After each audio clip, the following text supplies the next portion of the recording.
നമുക്കേ ഇത് ഇങ്ങനെയൊക്കെയല്ല ബാ.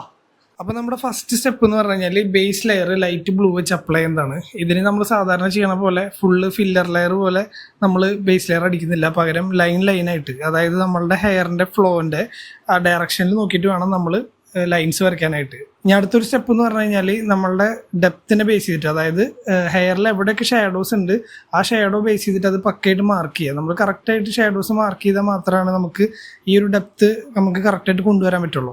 ഇപ്പോൾ ഈ ഷാഡോസ് മാർക്ക് ചെയ്താൽ തന്നെ നമുക്ക് കറക്റ്റായിട്ടുള്ള ഒരു 3D ലുക്ക് വന്നു തുടങ്ങും. അപ്പോൾ ഒരൊറ്റ സിംഗിൾ കളർ വെച്ചിട്ട് തന്നെ നമുക്ക് ഇത്രയും ഡീറ്റെയിൽസ് കൊണ്ടുവരാൻ പറ്റും. ഇനി അടുത്ത സ്റ്റെപ്പായിട്ട് നമ്മളൊരു ഡാർക്കർ ബ്ലൂ ഉപയോഗിക്കുന്നുണ്ട്. ആ ഡാർക്ക് ബ്ലൂ ഉപയോഗിച്ചിട്ട് കുറച്ചുകൂടിയും ഷാഡോസിനെ കുറച്ചുകൂടിയും ഒന്ന് ഡാർക്ക് ആക്കുക. നമ്മൾ ഈ പ്രോസസ്സൊക്കെ ചെയ്യുന്നത് ലൈനായിട്ട് വരച്ചിട്ടാണ്.